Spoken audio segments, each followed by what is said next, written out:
The next day, the Chinese group found the bus of classes 1 to 3. "Boss, I've spotted their bus. I'll keep an eye on it," one of them reported. "Prepare to climb Hullison Mountain. We'll hike for 5 hours then come back here. If it gets too difficult, just stay put, no wandering around," the boss commanded. "Boss, they disembarked," another reported.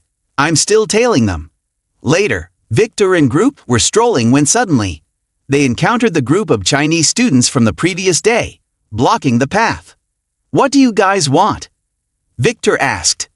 "It's okay, Sophie, you step back," said Victor. "Looks like they're here for me." Then, SetKang approached them and followed them. Upon arrival, he saw Victor and group.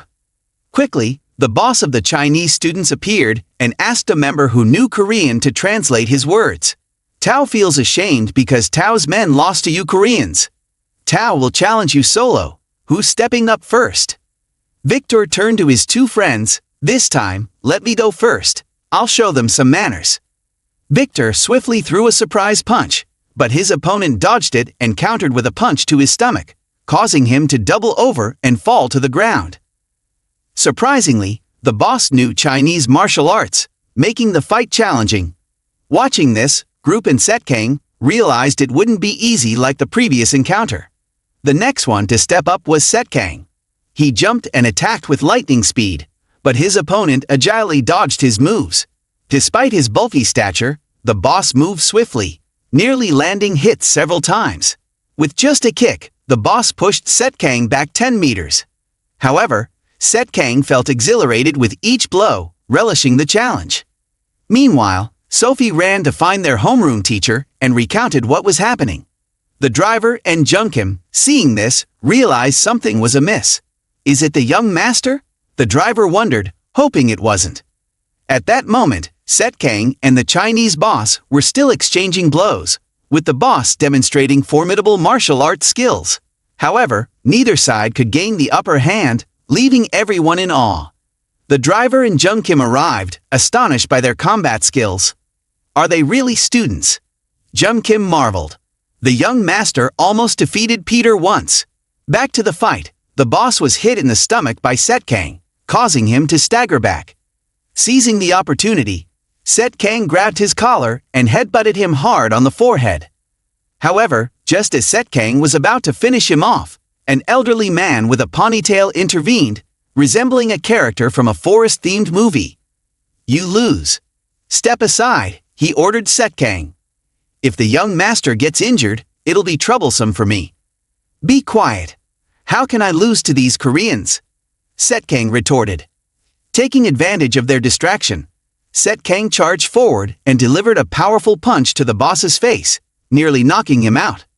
But once again, the elderly man intervened, preventing SetKang from finishing him off. Witnessing this, the driver and Junkim quickly appeared. The driver brandished an iron rod, while Junkim had a concealed knife in his shirt sleeve. The elderly Chinese man became alert and asked who they were, but they remained silent. As they approached, SetKang blocked them. "They act like I'm going to lose to this guy," SetKang muttered. SetKang once again charged at him, exploiting the elderly man's weakness, and successfully knocked him out. The field trip ended, and SetKang returned to the Andong Corporation. I thought he said he wouldn't cause trouble, and both of them advised him to pay attention to his actions. So the idea was if he was attacked, he should run away. Why did I have to run into trouble because of their intervention? At this point, the two Chinese kids were in the hospital, nursing various injuries, bandages wrapped around them. I was there to visit them. "I won't let you off the hook. Hankwok, you guys wait for Andong Corporation," one of them said angrily. "You bring trouble wherever you go," the other one added. "You're just like a bad omen," the main guy said. The next morning, a new school day began. Today, both Victor and Grook didn't go to school. They were busy training in Victor's boxing gym. After witnessing the terrifying strength of the Chinese students, they wanted to become stronger themselves. In class, the homeroom teacher announced a new student, another green bean. "Why do new students keep coming to this class?" someone asked. The teacher introduced the new student, a Japanese girl. The boys immediately erupted into excitement at the sight of a pretty face.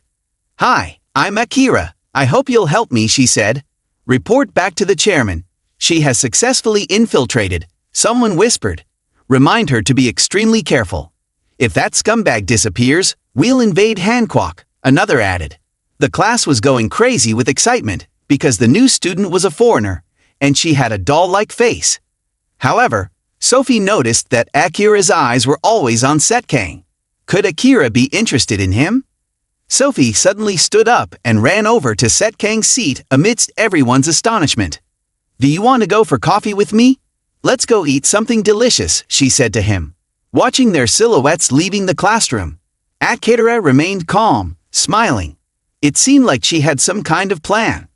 Shortly after, while Sophie was chatting with SetKang under the schoolyard, Akira suddenly approached them. I heard you're the class president. I'm not very good at Korean, so can we get acquainted? She asked. Is he your boyfriend? SetKang didn't hesitate to answer. Yes, that's right. You two chat happily. I'll leave now, he added. Sophie was delighted because SetKang had referred to himself as her boyfriend. Why are you here today? Her mother asked later. It's been a while since you came. Are you on a break from school?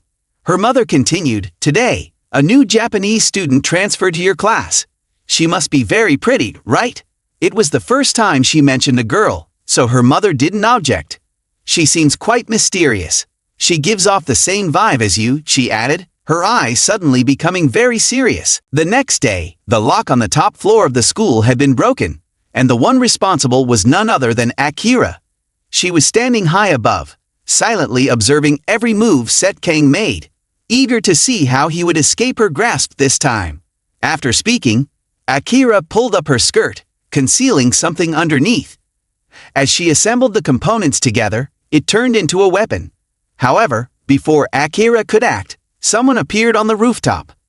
If you stop now, I'll pretend like nothing happened, the newcomer said. It was SetKang's mother. Akira immediately unleashed her energy towards her, but was easily caught by the woman's hand. I'll overlook this too, she said. You still seem young. What do you want? Meanwhile, Akira hadn't had the chance to leave yet, when she was suddenly restrained by SetKang's mother, who pressed her down to the ground at lightning speed, leaving her no time to react. It seemed she still didn't understand what was happening. Why are so many students absent today? One student apologized for being late. It's all right, Jungkim. Just take your seat, the teacher replied, signaling for the class to open their textbooks and begin their lesson. Prior to that, Jungkim's secret identity as a bodyguard had been exposed, and SetKang had a conversation with him. I told you I don't want to see him anymore, SetKang said. I'm sorry, boss, but I asked him to let me come to school. I really want to go to school. He told me to ask you myself, so make sure not to involve me in this. I don't need a bodyguard, I just want a friend. Thank you, boss. Returning to the rooftop, SetKang's mother told Akira not to think about running away because she wouldn't be able to escape. She instructed Akira to lead her to meet her boss. After school, SetKang went to his mother's cafe, only to find it closed for personal reasons. When he tried calling his mother, there was no answer, leaving him with a feeling that something was wrong. At that moment, Akira led SetKang's mother to a Japanese-style house in a secluded area. This area is restricted. I want to meet your boss, SetKang's mother said. I can't speak nicely to you guys anymore, she added, before swiftly incapacitating two guards by the door. Inside, they encountered a tattooed Japanese man who asked SetKang's mother who she was, but she remained silent. In response, he slapped her, causing the surrounding doors to suddenly open, revealing numerous armed individuals. A weak woman like you won't be able to do anything. One of them taunted. Anyone pointing a weapon at me won't live to see another day. Don't act like you don't know who I am, he continued. Take a good look. This is for my son. Back to SetKang. He had arrived at Victor's boxing gym and noticed that today, two guys who often skipped classes were here to fight. Looks like we're in for some fun. Mind if I join in? SetKang asked one of them. Just wait, I'll make you regret it soon, the other replied, gearing up and stepping forward. Seems like you think boxing is a piece of cake, but do you know the rules? SetKang challenged. 4 rounds, 3 minutes each. I'll make you regret challenging me. Meanwhile, at the mansion, SetKang's mother was single-handedly taking on the Japanese mafia. "No wonder my son is the most feared in school. Like mother, like son," she remarked. As one thug attempted to shoot her, she swiftly kicked him, causing his own knife to stab him in the chest. The gunshot drew the attention of others, who met a similar fate. Subsequently, wielding a katana, she declared that anyone who dared to oppose her would meet a similar end. Simultaneously, the Japanese mafia's headquarters was being cleared out, with their leader cowering in fear. SetKang's mother, having already discovered his hiding place, warned him with her bloodied sword that if he ever dared to harm her son again, he should prepare for his coffin. SetKang was the fiercest kid in elementary school. Even the older students who dared to mess around were beaten up by him like little kids. When he entered high school, SetKang inherited the Underworld syndicate from the old man, becoming the chairman. Handsome on the outside, loaded with money on the inside. In the previous part, SetKang's mother single-handedly cleared out the Natben Mafia gang. SetKang returned home to find his mother safe and sound, which made him happily rush inside.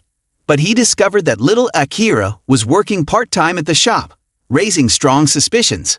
The scar-faced guy was the leader of the notorious Miduki Triad, and Kevin sought him out, handing over a suitcase full of cash. They wanted the Nat Bandai to show up and eliminate Sunshine. But the scar-faced man had more in mind than just paving the way to South Korea. He wanted their help to smuggle contraband goods, a request they agreed to. Why did Kevin, the timid one, agree to this? Because the Nat Bandai saw through it and gave him time to think. Meanwhile, on Jeju Island, Jongli from the Mono gang surfaced. He had been hiding in the shadows for too long, and now wanted to know who had messed with his little brother. Jack, who was at the company, received a call, the voice on the other end gasping for breath. With just a few words, the caller passed out. Jack, upon hearing the name of this gang, fell into a moment of contemplation. But his nature was not to be trifled with. If he just touched a finger on the caller, they would bury all their hideouts. At this moment, SetKang was sitting peacefully in class when he noticed Akira had just arrived. The look in the kid's eyes was nothing short of demonic, sending chills down SetKang's spine and causing him to drop his bag. He immediately wanted to step out for some fresh air.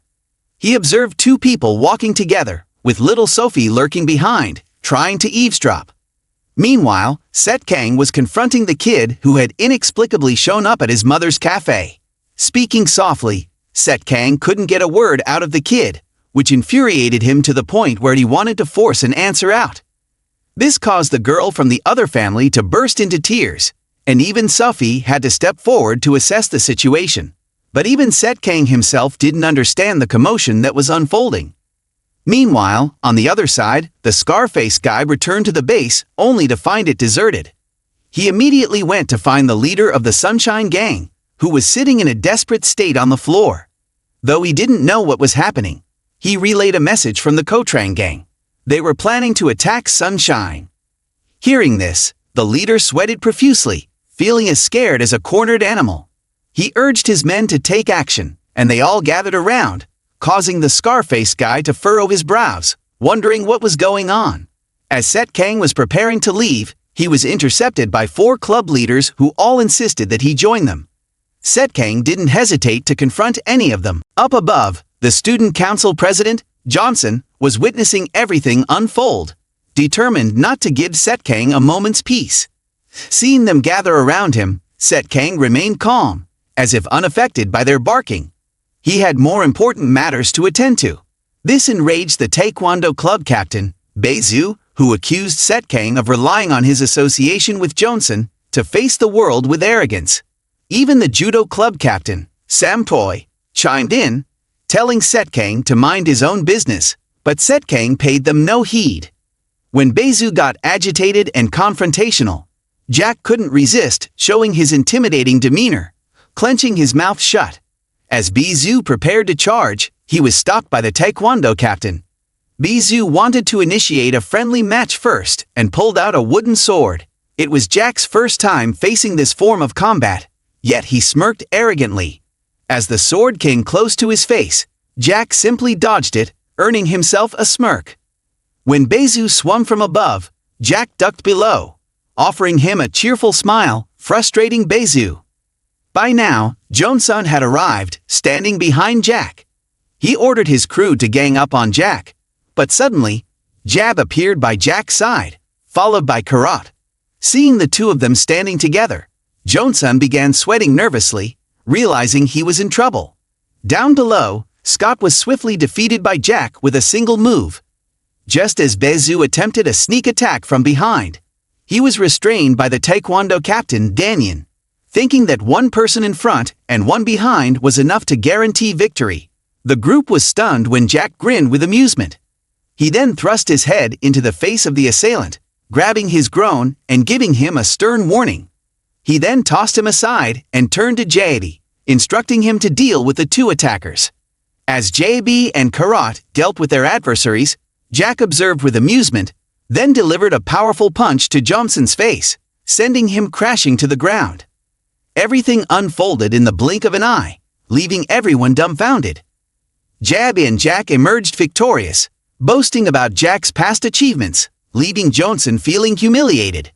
Seeing their defeated comrades, the remaining opponent, Sam, hesitated to fight and begged to be spared. Seeing his fear, Jack lost interest in fighting and let him go, warning him not to mess with Jack again. As Jack turned to leave, someone called out to him. Jab waved his hand dismissively, reminding him of the need for polite greetings between classmates. Then, he accused Johnson of orchestrating the attack on Jack. Johnson's face turned pale, and he quickly retreated. Seeing this, Jab and Jack left, not bothering to engage further. As they departed, they warned Johnson not to mess with Jack, as he was not someone to be trifled with. Jack had just arrived in Jeju and entered a house where Doan's men were waiting. Cho lay crumpled in a corner, seemingly discarded. Two bald-headed men stepped forward, but upon seeing Jack accompanied by someone, they hesitated and backed off. Quickly, Doan went to check if Cho was dead yet, intending to call for help. But Cho was still holding on, pleading for assistance. Doan couldn't understand why they were going to such lengths over a high school kid. However, SetKang only wanted them to release Jack. The person they sought revenge on was the one who had scarred Jack's face deeply. They agreed to fight Jack first, and then decide what to do next. If they lost, they would leave South Korea quietly. It seemed like an easy win, so they sent their two fighters to attack. But Jack remained motionless, effortlessly countering their blows. They looked as though they were stung by a mosquito, their faces unchanged. Then, in a flash, Jack delivered a blow that sent one of them flying 8 feet away. The other one was lifted by his neck, unable to resist. Jack tossed him aside, and the remaining one was also subdued, his mouth frothing as he struggled. Jack promptly threw the guy to the side and then glanced directly at Doan, who finally managed to stand up. Both pairs of eyes met. Then, Doan made a move as if to end the confrontation. Despite observing Doan's footwork, Jack didn't dodge but instead took a punch from him, sending Doan staggering backwards. Just when Doan thought he had secured victory, Jack remained unfazed. It was as if Doan had hit a brick wall. In return, Jack landed a powerful blow that sent Doan flying backwards. Even though Doan thought he had the upper hand, Jack wasn't backing down. Doan realized he had underestimated Jack.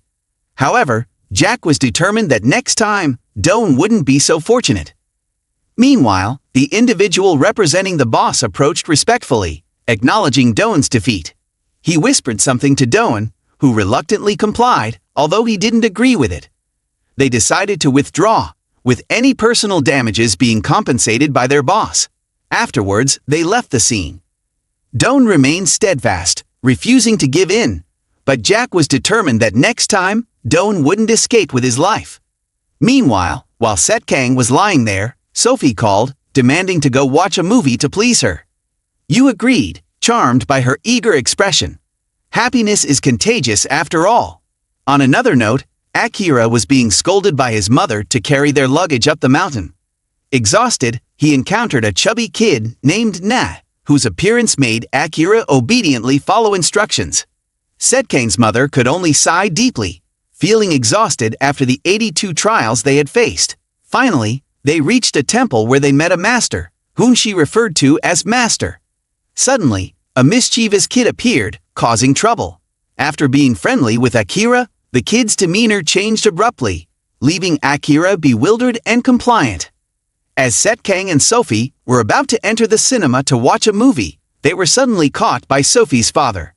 He looked at SetKang with a resentful glare, then ordered both of them to leave and go eat. Despite the tension, he maintained a polite demeanor towards SetKang.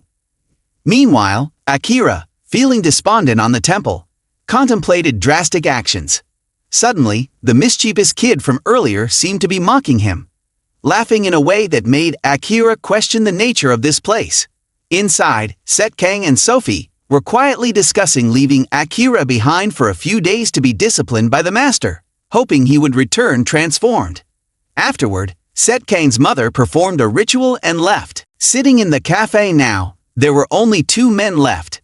Sophie had been escorted outside to facilitate conversation. The most important matter at hand was that the old man wanted to know SetKang's identity. He said it in a casual manner, but he had already had someone investigate and knew everything. SetKang was the heir of the Sunshine conglomerate. He didn't forbid SetKang from seeing his daughter, only for this reason. This revelation surprised SetKang, but then the old man pulled out a picture. It was of the scar-faced people at Incheon Airport. He helped SetKang only this once because of his daughter's safety. If Sophie were to be endangered by SetKang, he'd be ready to escort SetKang out. After he left, SetKang looked at the picture contemplatively for a while. Seeing Sophie step inside, he quickly destroyed the picture, pretending as if nothing had happened. Then he quietly tucked the picture into his pocket. With a smile that seemed to split his face, SetKang made his way back inside. But his smile vanished a second later. After they finished watching the movie, Sophie kept chatting about everything under the sun. While SetKang said he had a great time today, his face told a different story. After bidding each other goodbye, the car arrived to pick them up. SetKang hurriedly took out his phone to call, but Jack was standing by Lo's hospital bed, lost in thought, ignoring the ringing phone.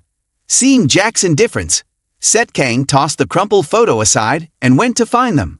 As soon as Jack saw the expression on SetKang's face, he knew that Rose must have informed him. Unable to hide anything, Jack spilled it all out. This was the 3rd son of the biggest triad boss in Japan, Maidoki Ryujin. Hearing that name, SetKang's face immediately darkened, determining a new target elsewhere. Meanwhile, Don was with his little brother, who was being scolded for getting into trouble. The man muttering curses was the boss of the Matamoonli gang, and the father of these 2 troublemakers. Don was still resentful for being called back, while his little brother was being punished, his single eye glaring fiercely as he got his nose flicked too late. The trio hastily left Korea, not without reason. The main problem was that crazy woman. It reminded him of the time when he was young, facing off against SetKang's father in a tense moment. Then SetKang's mother appeared with a look that could see through the world, gifting him with a deep scar on his face as a lifelong lesson. So he advised his son not to mess around in Korea and left. Don started to apologize for his younger brother's actions, but he was determined not to give in. This grudge was beyond human. Seeing Sophie still blissfully unaware and smiling, SetKang remembered his words, once spoken with extreme bitterness. Jab lurked outside, remembering Bot's warning about someone targeting their boss. But they still couldn't do anything because SetKang was still entangled in some matters, so they had to be careful.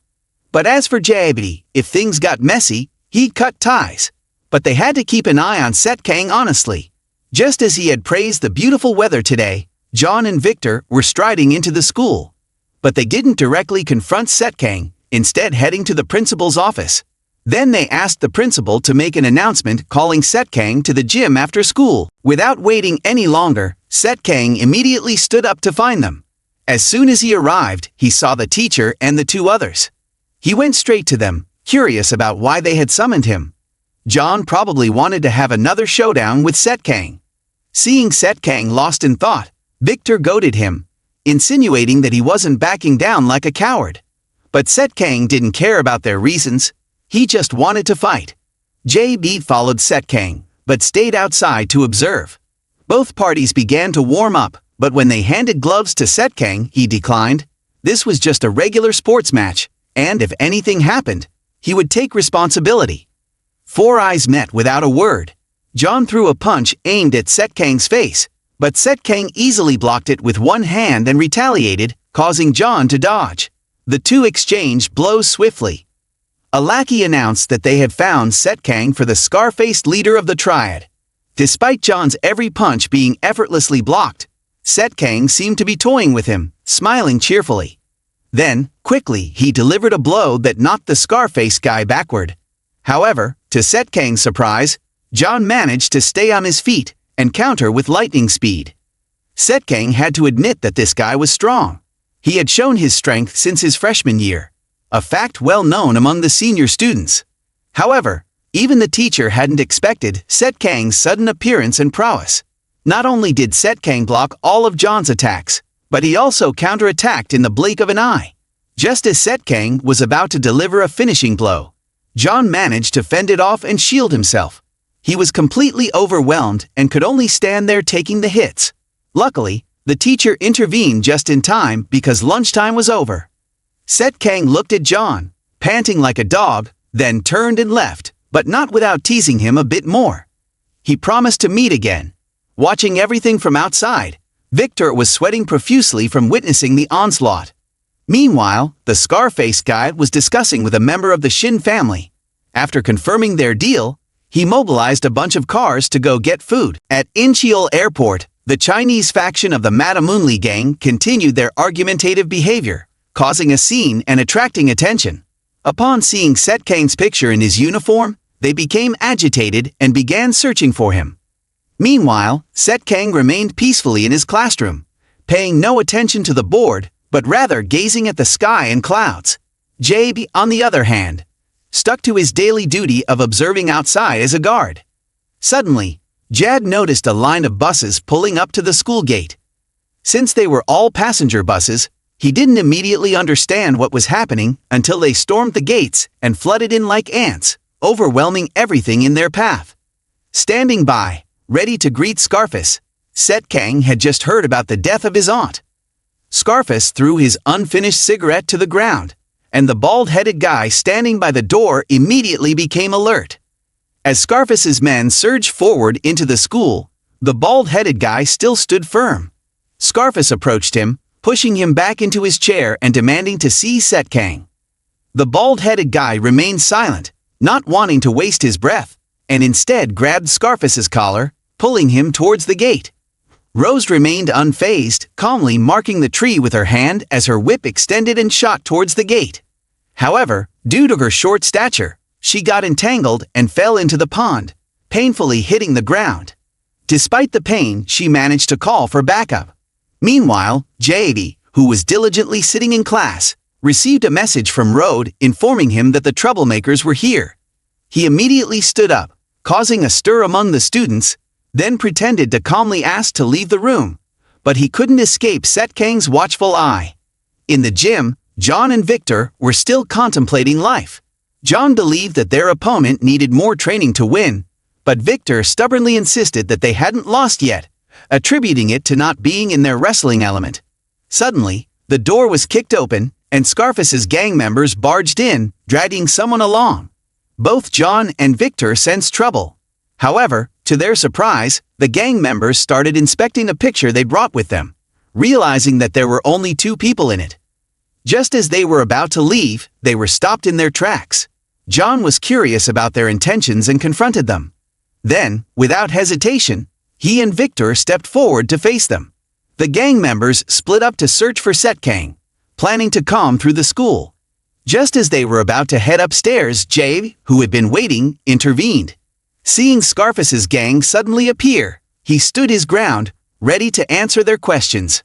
Approaching them confidently, he revealed himself as part of Sunshine, then swiftly moved toward Scarface. The gang members realized the situation when JV's knife was pressed against Scarface's abdomen. Meanwhile, SetKang, in class, noticed the commotion outside. The physical education teacher, acting as principal, tried to intervene, but the gang members had already broken in, led by Scarface. As the situation escalated, Scarface threatened the teacher, demanding SetKang be handed over. Upon seeing SetKang's picture, the teacher was shocked and hesitated, prompting Scarface to threaten him with death if SetKang wasn't given up. The teacher, unsure of what to do, contemplated calling the police. Scarface remained calm, waiting to see what the teacher would decide. At the same time in the gym, John persisted in wanting to know why they were searching. But the leader of the gang made a challenging gesture. "What are you barking about?" Then he turned around, wielding an iron rod, ready to charge. But before he could strike, he was hit hard and fast, his face contorted by the impact, not even having a chance to fall down before receiving another blow, straight to hell. Despite the shocking scene, the gang members remained ecstatic and rushed forward. John didn't hesitate and grabbed one of them by the collar, while Victor, seeing his enthusiasm, refused to back down and joined the fray. The two of them started fighting with the gang members. Meanwhile, as JB finished dealing with one, the gang leader aimed for where the rest of his men were, and they all charged in. One of them brandished a Japanese sword, but JB simply sidestepped it effortlessly, and then swiftly severed the wielder's neck. Facing the crowd, he made them remember his accomplice. Suddenly, they seemed hesitant to respond. And now he was outside the school, driving this group to that. Just a second ago, Crush was concerned about Jab's safety. At the same time, the gang leader and the boss were no longer concerned about Jab's safety. In the next moment, they laughed disdainfully, each with a ferocious expression, just like any other gang member. They brandished their weapons and charged towards the group. The loud commotion attracted the attention of the students in the classroom. Meanwhile, SetKang had also realized the situation and decided to leave the classroom. As he was about to step down the stairs, he furrowed his brows upon seeing the body lying there, immediately realizing it was JD, surrounded and outnumbered by the gang members. SetKang quickly assessed the situation and spotted a fire extinguisher lying in the corner. Jad was being overwhelmed by the gang, and SetKang was behind them.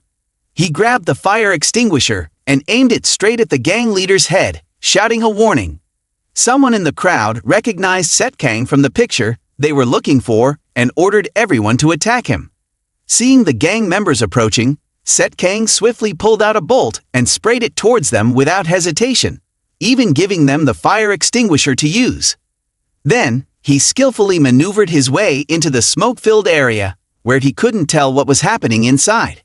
But one by one, heads started popping out, and when SetKang emerged outside, he didn't forget to grab one by the head and slam it straight into the ground, leaving Jab astonished. With a sigh of relief, SetKang had resolved the situation, not even breaking a sweat. On this side, the teacher was calling 911, quickly reporting the gang attack on Yongjin School.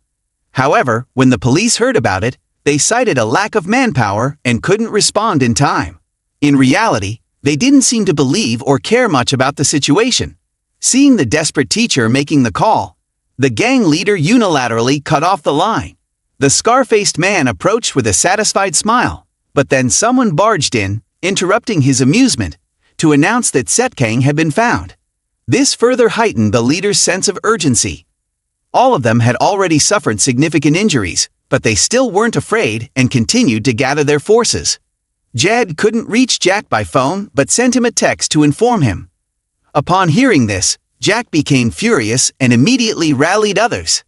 After some quick thinking, Jack ordered JB to swiftly take down SetKang. There was no need to wait for further instructions to protect him, so they could be aggressive. Outside, one by one, they were swiftly taken down, unable to resist. If anyone attempted a sneak attack, they were swiftly countered. Each move was precise and powerful, swiftly neutralizing the threats. Finally, the situation was under control. At the same time, SetKang and JB were seen taking the bodies of their enemies outside. It was a reunion coinciding with a meeting of all parties involved. Notably, John and Victor were also present. Seeing them, SetKang warned them to back off. Suddenly, the scar-faced leader brought out his men. SetKang immediately recognized him from the photo and knew he was the one targeting him. He asked him bluntly what he wanted. Naturally, the scar-faced man wasn't there for a friendly chat. He wanted SetKang's head on a plate. Angered by this, SetKang wanted to take him down, but was stopped by the intervention of two others. Seeing this, the scar-faced man wasn't ready to concede defeat. He called forth his strongest underling. As soon as this person stepped forward, everyone knew he was their prey. Jock and Jabi were prepared to take him down, but he charged at them like lightning, greeting each of them with a blow. Even against the bespectacled one, he seemed effortless, infuriating SetKang further. Now, even the sluggish cops had the courage to show their faces, but from outside, they affirmed that they would intervene in any quarrel.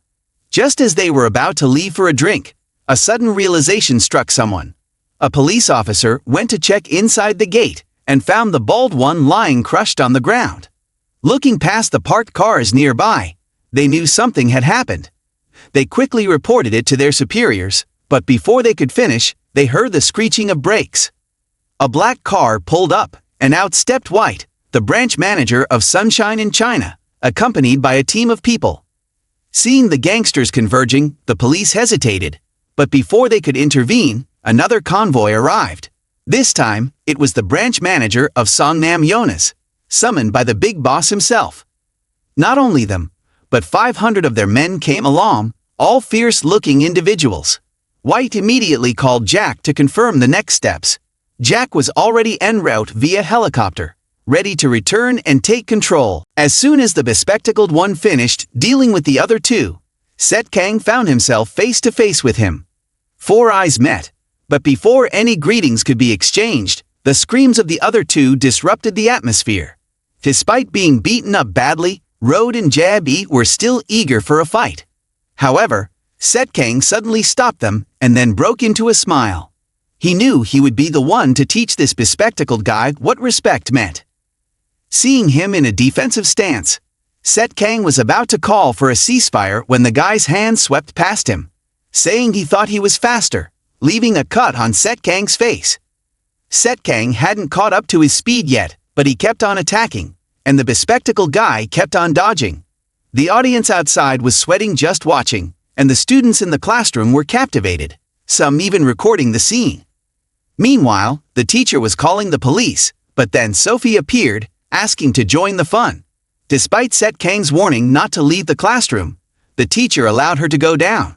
The bespectacled guy's attack was powerful, tearing SetKang's shirt, but SetKang quickly matched his speed, grabbing his arm firmly. SetKang threw a punch, aiming for his face, but the bespectacled guy dodged expertly, avoiding the blow in less than a second. However, he couldn't keep his distance from SetKang for long. The more he resisted, the more SetKang became excited. Eventually, SetKang wiped the blood off his face and charged at him. Despite being evenly matched, SetKang felt thrilled to have found a worthy opponent. As they clashed, exchanging blows, SetKang taunted him, asking if he was going to hit or dodge. Seeing the bespectacled guy preparing to kick him, SetKang swiftly bent down, then retaliated with another punch, but the bespectacled guy remained on his guard, evading SetKang's attacks and counterattacking with his own. However, this only fueled SetKang's excitement even more. This time, even the bespectacled guy was out of breath, struggling to keep up. Just then, a helicopter arrived, making everyone tense. Jack stepped out, followed by his gang. SetKang greeted him respectfully, and they all bowed together, showing their respect. The whole event left the students and even the police officers astonished, while the Chinese gang, who had been observing from the rooftop, now joined the fray, led by Don. Finally witnessing the true strength of the kid who beat up his brother, it was clear that if given another chance, that guy might not even stand a chance against him. Things were tense now, with even the cops involved, but they decided not to show up immediately, opting to stay back and watch from a safe distance. But just wanting to watch without taking action was futile. It was like wanting to eat, but only getting dirt. SetKang's mother appeared out of nowhere behind them, an unexpected turn that sealed their fate. Down below, SetKang strictly forbade any interference, wanting a fair fight with the bespectacled guy. But in the end, they were all just pawns, trapped by those behind the camera screens, gaining nothing by showing up. SetKang remained stubborn, believing that anyone interfering in his fight would be the loser. But the situation was not that simple now. Looking around, there were injured people everywhere, struggling for breath. Jack wanted to stop him, to let SetKang rest, but he was adamant about finishing this fight alone, without any interference. Jack was at a loss for words, frustrated by his stubbornness. After resolving the situation, SetKang returned to the fight, and the bespectacled guy had to follow suit, obeying the scar-faced guy's command before daring to engage again. They were about to clash when a powerful voice stopped them in their tracks. Everyone turned to see the imposing figure of SetKang's mother, and they instinctively made way for her. SetKang's mother immediately noticed the cameras but brushed them off, saying she would deal with them later. She then turned to Jack, ordering him to check if anyone was seriously injured and to evacuate them from the school. Jack was about to speak up, but she shut him down, questioning his defiance. Her icy gaze sent a chill down Jack's spine, and he complied without further ado. SetKang's mother quickly summoned a medic to treat the wounded while Jack dealt with the authorities. Everything was swiftly sorted out under her command, and within moments, everyone dispersed as instructed. Even the golden child, Ngok, received a scolding from his mother for getting involved in the chaos. Sophie and the teacher, being irresponsible, were descending the stairs together when they witnessed the aftermath of the chaos they had left behind. Sophie immediately called her father to inform him. Upon hearing about the presence of the Underworld at his daughter's school, he knew the devilish trio was lurking around. He rushed to reassure his daughter and promised to arrive quickly. Suddenly, Ion's group started streaming in, and upon seeing Sophie, they disregarded her presence and examined the fallen individuals. After confirming that they were still alive, one of them retrieved a medical kit from their clothing.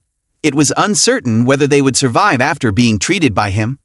Outside the gate, the Sunshine Group was blocking the police to ensure SetKang's fight would proceed smoothly. Tensions were high, and the scar-faced guy ordered the bespectacled one to attack. Armed with a small dagger, he glanced at SetKang's mother to see if she would allow it. With no interference, he proceeded cautiously, initiating the fight. Roddy, seeing this, nudged SetKang with his staff, but SetKang remained steadfast, refusing to yield and eagerly engaging in hand-to-hand combat. The Chinese group on the rooftop dared not intervene after witnessing their leader's retreat. 2 years later, Yongjin High School had transformed into a school exclusively for athletes, with the physical education teacher still serving as principal. First-year students began rediscovering old videos, reflecting on the tumultuous events of the past. At that moment, the discussion about the fight between SetKang and the bespectacled guy was extremely intense. Who would give in? Whose reputation would prevail? A 200-pound figure in the Japanese underworld was passed down through generations. But of course, not everyone believed it. This sparked excitement among the die-hard fans. Suddenly, a bald-headed guy barged in, disrupting the atmosphere. He claimed to be the second-tier boss, so he felt entitled. While he was showing off, someone sneaky appeared behind him. His bulky figure caused a traffic jam. So, the handsome older brother called him out to step aside. Just as things were heating up, a disruptive person appeared, making the bald guy furious. The tension was palpable. Then, a girl with a strong presence, a wooden sword strapped to her shoulder, approached. It was like a replay of the handsome brother's earlier words. Having been ignored twice, the bald guy was already irked. He wanted to throw a punch at the girl. The eyes of both individuals flared up. Suddenly, the wooden sword thrust straight into his shoulder. With just a centimeter away, the clenched fist struck his face. The guy who teased them couldn't believe it. Both of them were no ordinary opponents. In the surveillance video they were watching, there was a moment where Sophie was captured being apprehended by the scar-faced guy. SetKang hadn't reacted yet when a knife flew towards him. It was Javi, the one who had just earned him a ticket to heaven. Yet 2 years later, due to his time in prison, he had lost his silky sunsilk-like hair. Upon his release as he stepped out, Rot found Jab waiting outside. Just as he was about to get into a car, someone stepped out. Recognizing the familiar face, Jabby immediately bowed respectfully, addressing him as boss. He was then assigned to another stint at Yongjin School. Outside the gates, a stylishly dressed male student walked in with a bag slung over his shoulder. This was the kid from SetKang's temple who had once visited. Recalling that moment, when the master calmly called out the boy's name from the main hall to the kitchen, even hearing Jino sharpening knives, he came over. The boy eventually woke up from his daze, only to slump back down 3 seconds later after receiving a straight hit to the head. Not only did he get hit, but the old man also didn't show any mercy, even though he was in pain. Then he continued to show affection to the boy, while the boy managed to avoid it all. When Jino finished all the tasks, feeling resentful, the master turned and asked him to pack his things, leaving the boy confused. Although it had been 3 hours, he couldn't bear to kick him out. But the truth was, Jino had completed junior high school 2 years ago, and now he needed to graduate from high school. So he had to get up and go to school. Jino, from the countryside, eventually found his way to Yongjin School, where he had been enrolled in the first grade for a year. The homeroom teacher's name was Gio Jaco. Before the teacher could even speak, Jino pushed the door open, bowing his head respectfully at a 90-degree angle. Following the teacher's instructions, the boy had respectfully greeted the teacher, thinking himself to be a good student. However, the teacher seemed to regard him as an oddity, calling Jino to his seat while sending the boy himself to the principal's office. As the teacher left, the boy maintained his respectful demeanor, bowing as if he were an elder brother. Then, he turned to the students in the class, who looked at him as if he were an alien. Jino stood tall and confidently introduced himself. It was his first time attending school, as he had previously been studying at the temple. With the class's golden faces now all present, Jino followed the address written on the paper and finally found a house. Before he could even ring the bell, a voice from inside told him to come in, startling the countryside boy. Though Jino was still hesitant, his eyes lit up upon seeing SetKang's mother waiting inside. Recognizing her from his time studying with his master, Jino was overjoyed. Despite coming from the mountains, he hadn't gotten lost. SetKang's mother provided Jino with a fully equipped room and uniform, the same room SetKang had previously occupied. Jino would soon meet SetKang. Before he could even settle in, SetKang's mother led him downstairs to the basement.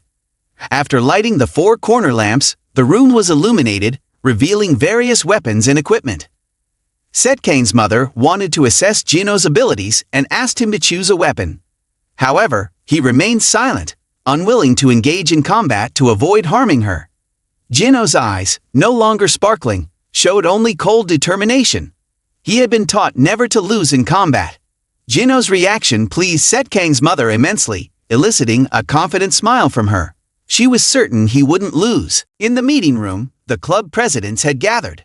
Sophie had now become the head of the student council, and the one displaying discomfort was the Taekwondo club president, Michael, while the boastful one was the judo club president, Paul Quack. Everyone seemed frustrated for having to spend time here instead of training, making Sophie's situation difficult. Just as the atmosphere became oppressive, Victor entered with his hair dyed black, now the boxing club president and the ASEAN boxing champion. As soon as Victor entered, the others fell silent. While taking a seat, each one was visibly sweating. John hadn't arrived yet due to training for the upcoming national match. Mike, impatient, asked if they could get to the main point quickly, but everyone avoided looking at John. After discussing the agenda, the group quickly dispersed. Sophie packed up, but John remained seated. Suddenly, he asked if there was any news about SetKang, causing Sophie to freeze. Outside, Sophie maintained a forced smile, concealing her inner turmoil. No one had known anything about her for a long time. John realized he had spoken out of turn and tried to console her. SetKang had promised to return, triggering a flood of memories for Sophie. She remembered being held captive by the scar-faced man, the fear of the knife slicing towards her face. Luckily, Jab's sudden intervention had saved her, though not without injury. The haunting memory left Sophie trembling with fear, hiding her trauma deep within. Sophie quickly packed up and rushed out of the room, leaving John sitting alone. He understood her reaction, especially considering his own trembling hands from the memory of the knife being launched at him. Sophie had been released, but the scar-faced man had suffered, albeit remaining conscious despite the pain. However, Sophie's fear had left her frozen, the only person present at that moment being SetKang. SetKang swiftly delivered a punch to the scar-faced man's face, asking if his teeth were still intact, taunting him continuously. Seeing him rendered unconscious, SetKang's entourage remained resolute, determined to deliver him to justice. Thankfully, Sophie's mother managed to intercept the blow, preventing a potential tragedy. John had witnessed it all, contributing to Sophie's lingering trauma. As he looked at his trembling hands, he tightened his grip, while Jino, sitting at the table, hesitated, concerned about SetKang's mother and her injuries. It had been a while since someone had pushed her to fight with such intensity. Over here, Sophie returned home and saw her father had already arrived. The two sat down, had tea, and discussed their future together. Sophie wanted to follow her father's advice and study law, but she also wanted to pursue her passion for sports promotion. John and Victor had influenced her quite a bit, as the two young men, still so young, had become world champions. However, her father understood Sophie's goals perfectly. Sophie's goal was to work at Sun Products, a subsidiary of Sunshine, a company her father ran. Sophie was surprised that her father understood her so well, and naturally, he approved.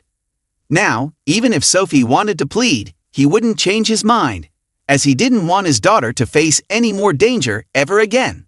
Sophie knew not to argue, so she remained silent. The next day, Jino walked to school in his uniform, attracting a lot of attention because of his bruised eyes and bloody nose. But the little guy only cared about the crowd, the clubs admiring the talent. For the first time, the eyes of the country bumpkin sparkled with joy. Suddenly, a big kid appeared behind them. Jino looked up to see Banbao sitting next to him. Although the school required each student to join a club, Banbao was a specialist student, so he didn't have to waste time there. Suddenly, the bald kid walking straight down the wide street kept staring at the two standing there. Seeing his cheeky face, Jino suddenly smiled. The bald one was adamant that Jino should yield the way to him, unwilling to detour. Meanwhile, the little guy still naively thought they were all good friends in the same class. Hearing that, the bald one immediately grabbed Jino's collar and threatened, "You're tired of living, aren't you?" But the kid's expression remained unchanged.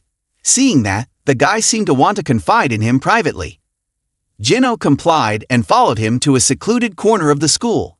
The bald guy continued to boast, taking a pack of cigarettes out of his pocket and putting one in his mouth, claiming to be Zika, the boss of the junior high school.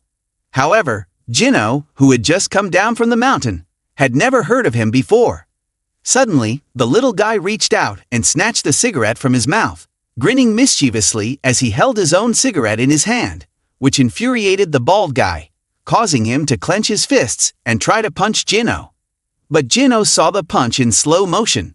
When the kid saw this, he dropped the cigarette and tried to reach into the guy's shirt pocket to block him. But seeing Jino's smiling face made it easy. This only made the bald guy even angrier. Suddenly, someone intervened and told him to stop. It was Banbao, who had brought the student council representative, Henry Kang. He had just arrived and assumed that both of them were causing trouble. Hearing this, Jino released the bald guy, imagining himself being called a village idiot and denying it immediately.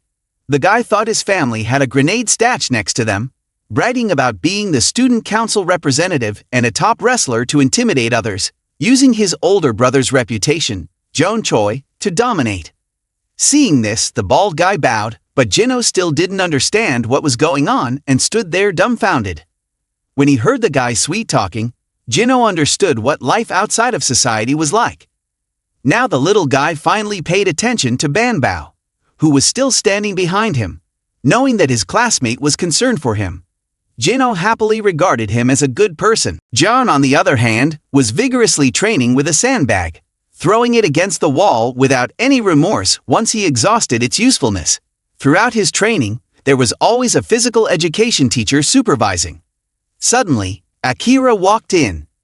Now that John had become a legal secretary for Sunshine, seeing her made the teacher bow to greet Akira, who had come to deliver a message from their chairman and wanted to relax and chat with John. Hearing this, the teacher was a bit surprised, knowing that although it was training, pushing him too hard just a few days before might be excessive. But John, being the hard-working type, readily agreed with a nod. In the classroom, Jino was diligently studying. When the teacher assigned a task, he eagerly volunteered to answer, confidently writing down his responses.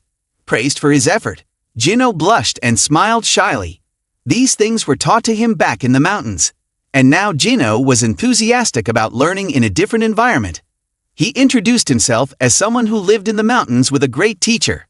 The unruly students in the class teased him, but Jino didn't seem to notice their mocking, just smiling to himself. Fortunately, Banbao, who was bigger in size, stepped in. Once he silenced the teasing, Banbao reminded Jino about the student council meeting, realizing they were running late. Without hesitation, Jino hurried out of the classroom upon seeing the time. 10 minutes later, Jino was wandering around without knowing where the council room was. Just as he was unsure what to do, he ran into Sophie. Upon seeing the beautiful girl, Jino followed her lead. When Sophie noticed Jino looking for the council room, she directed him to the end of the hallway. In passing, Sophie reminded him, as a new student, not to cause trouble. However, Jino insisted he wasn't a troublemaker and, in frustration, turned away. Finally, he found the room, but upon entering, found it empty except for Henry. Henry had made an appointment with someone else but was still there, while Jino had gone out to enjoy some food. There was a lackey accompanying Henry, a guy known for his smart mouth. Spotting the handsome guy, a member of the boxing club, he decided to pick a fight. Suddenly, he was called out and asked his name. Upon noticing the armband of the student council representative, he reluctantly identified himself as Jamescu to quickly leave. However, they insisted on following him to the council room.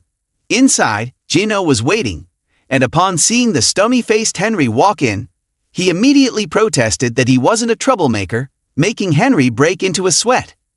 James didn't want to stay but reluctantly sat down upon command. Henry then began lecturing, stating that the school had rules against misconduct due to an incident 2 years prior. Therefore, they had implemented rules that if students wanted to fight, it had to be through the student council and club president, using MMA rules. And this guy has that authority, so he spoke up loudly. But he didn't expect to provoke the daring guy. James didn't want to say much but wanted to get into it with the big-mouthed guy to heat things up. Upon the challenge from that guy, it made these two also nervous. The lackey then spoke up, but upon hearing James say whether he wanted to fight or not, he fell silent, realizing he had messed with someone daring. Henry, using Joan Toy's name to boast, but James wasn't impressed by any of them, because his purpose in coming to this school was to defeat John and Victor, with his confident and arrogant attitude. James wanted to leave, but those two were like statues and didn't dare to move until that guy disappeared into the shadows. Then the lackey dared to speak up, but Henry was sweating profusely, only daring to mention Victor. The play is over, and Jino politely asks if they can leave now since there's still a lot to do at home. But the lackey warns him that if he dares to talk about today to anyone else, he should prepare to meet his maker. Jino can't believe his ears, but being chased away by that guy, he still listens. Suddenly, he stops in front of the classroom, looking at them with a smile and deep eyes, wanting to challenge them to MMA and show them what he's made of. Jino walks back to class, attracting the attention of James and Banbao because of his stern face. Even the bald guy is concerned. Not knowing what happened, they see the lackey swaggering out. Then the two guys start arguing with each other, wanting to teach James a lesson he won't forget at the boxing gym. Meanwhile, Victor is pounding on a sandbag, but James, the stubborn one, stubbornly comes out. When he stands in front of Victor, he's a bit hesitant but still confronts him. On this side, the lackey is sulking on his way home, then gets called out by Victor. On the contrary, after being scolded, James, who used his club's name to cause trouble, only came to issue a warning and was about to leave. But this time, it's James who calls him back. The brash guy is eager to taste Victor's fist, so he wants to fight when they get to the gym. But lately, Victor has been infected with a bit of madness, so he's always up for it, saying, "Let's do it whenever. I'm always down." Hearing this, James gets excited, but then gets shut down again. They agree to meet at the gym tomorrow. Not having understood anything, the bald guy gathers his gang and heads out to hang out, saying, "Not with you, baby." They tease each other while Jino passes by and accidentally sees at the international airport Maria Natban, the J. Brouch crowd, and Acura leaving. Behind them is a man with a hidden face and the old glasses-wearing guy, bowing respectfully to this person. On this side, Sophie's father is still working on the video from 2 years ago. SetKang punched the other guy in the jaw, but then got stabbed across the abdomen. He bent down and then thrust his head into the other guy's chin. The two lunatics continued to charge at each other, punching and kicking fiercely. Seeing that they were evenly matched, the other guy realized he had no chance of winning. But somehow, Sophie's chubby friend ran back into the fray like a cat with its teeth bared. It was as if he had found a lifebuoy and grabbed onto Sophie, making her a hostage. At this point, the man stopped the video and received a phone call, learning that the person he was looking for had arrived at the airport. Naruto recalled that time when he arrived and was surrounded by many police officers, unable to enter. Luckily, Sophie's father managed to sneak in and rush to his daughter's side, witnessing SetKang defeating his opponent. Seeing Sophie sitting huddled in a corner, he immediately took off his coat and draped it over her, then glared furiously at SetKang with his bloodthirsty eyes.